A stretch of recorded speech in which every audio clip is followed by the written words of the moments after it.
Bonjour amis enchanteurs, c'est Thomas de la chaîne de l'excellence du service et aujourd'hui je vais te donner un conseil pour savoir comment augmenter tes ventes, augmenter la satisfaction de tes clients et en plus de renforcer les liens avec ta communauté. Mais comment tout cela est possible à la fois?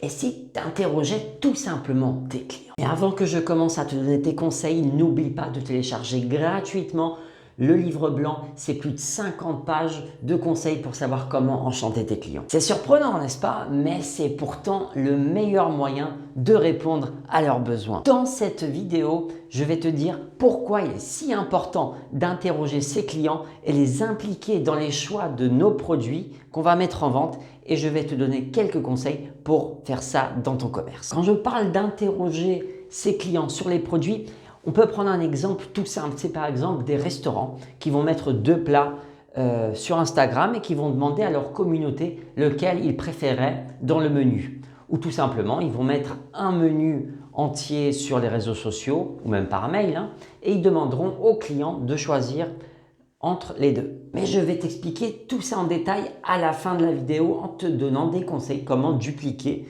ce forme de questionnaire dans ton commerce. Tout d'abord, voyons les trois principales vertus d'interroger ses clients. La première vertu d'interroger ses clients est de leur prouver la considération qu'on a envers eux. Tout d'abord, demander l'avis à ses clients est une réelle preuve de considération. En questionnant ta communauté, cette dernière va se sentir impliquée dans ton choix, dans tes décisions et dans le choix des produits que tu vas mettre en vente.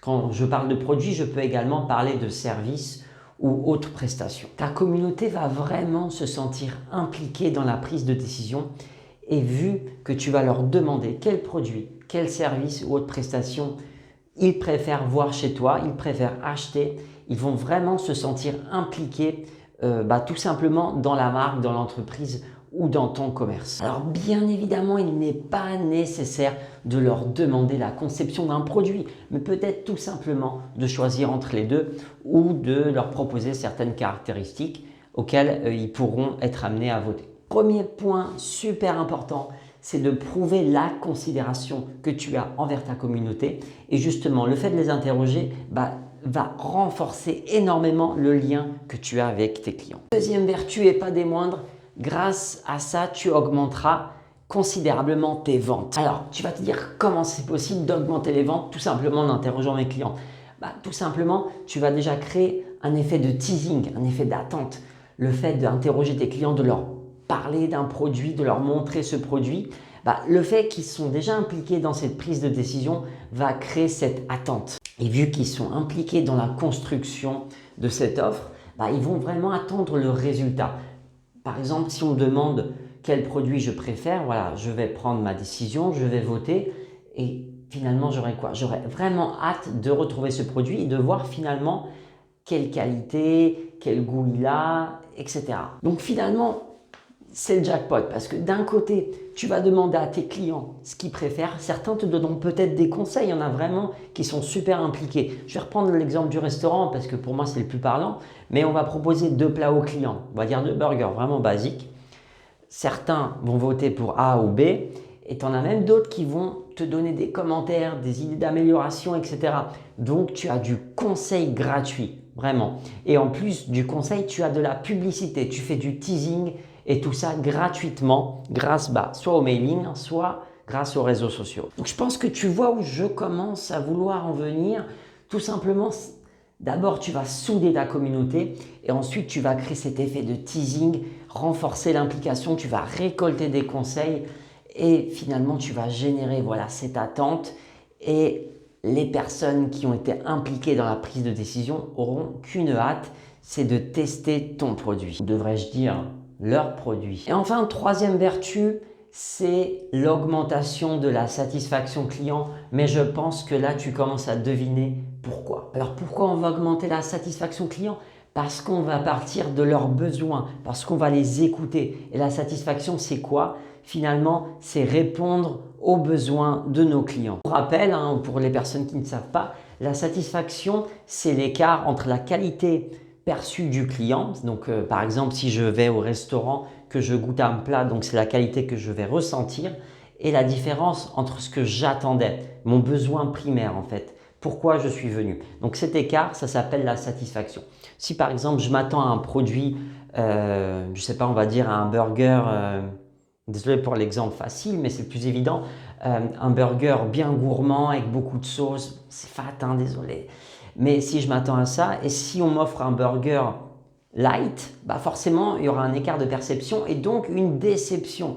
Et justement, le fait d'interroger ses clients en amont qui vont goûter le produit auquel ils ont participé, auquel tu les as sollicités au préalable, bah forcément tu vas réduire le risque d'un écart entre cette perception. Donc pour résumer, 3 vertus principales. Tout d'abord, c'est impliquer sa communauté en les interrogeant, en faisant participer les personnes à la co-création de l'offre. Ensuite, bah forcément, augmentation des ventes avec l'effet teasing, la publicité et le fait d'impliquer ces personnes-là et donc de les inciter à venir goûter à ce produit-là. Et bien évidemment, l'augmentation de la satisfaction du fait de répondre à un besoin précis qu'on a capté en amont. Ce qui est vraiment génial, c'est que ça va créer un cercle vertueux. Pourquoi? Parce qu'on a une communauté de base, on va renforcer nos liens avec elle, voilà, on va générer plus de ventes, donc la communauté qu'on a déjà va consommer davantage et on va la satisfaire encore plus, donc on va la fidéliser. Et en plus de satisfaire ses clients, forcément il y aura du bouche à oreille, il y aura des commentaires sur internet, donc on va encore attirer plus de clients qu'on va ensuite, bien évidemment, je pense que tu as compris, on va les solliciter une seconde fois et ainsi de suite. Et un restaurant, c'est facile, Instagram, les photos sont instagrammables, des plats, etc. Mais comment je peux faire si par exemple j'ai une boutique de fringues, si je suis un coiffeur, etc. Et cette question est très légitime. Je vais te répondre que ce principe est duplicable partout super facilement. On peut tout mettre sur Instagram. Un consultant peut mettre en avant des vidéos de sa formation, des concepts clés, des explications, etc. Alors, je vais prendre l'exemple le plus difficile. Un consultant, comment il peut faire? Par exemple, il peut interroger sa communauté sur la prochaine formation, qu'est-ce qu'il doit inclure dedans? Un coiffeur, quel type de produit, il vend également des produits, ses clients voudraient voir dans son magasin, et ainsi de suite. C'est vraiment duplicable partout. On peut prendre bien sûr le principe des réseaux sociaux, interroger sa communauté et même des personnes qui n'ont pas été clients auparavant, avec les publicités payantes bien sûr. Et on peut également utiliser notre base de données, notre base de mail pour solliciter les clients par mail via un questionnaire. On peut aller bien sûr plus loin. Avec un questionnaire, on peut leur demander les caractéristiques qu'ils désirent dans le futur produit ou des concepts qu'on veut aborder dans notre future formation. Voilà, c'est vraiment illimité en termes de possibilités. L'idée, c'est vraiment d'interroger sa communauté pour savoir ce qu'on peut leur proposer par la suite. Donc vraiment, n'hésite pas à animer ta communauté, à utiliser ce principe de questionnement, d'interrogation pour impliquer, vendre mieux et satisfaire au plus tes clients. J'espère que cette vidéo t'a plu. Surtout, n'hésite pas à me laisser un commentaire et me dire qu'est-ce que je pourrais aborder, améliorer dans les prochaines vidéos. Ça me tient très à cœur. Et surtout, si tu as apprécié, n'hésite pas à liker, partager et à t'abonner à la chaîne. Je te souhaite un très bon week-end et à bientôt.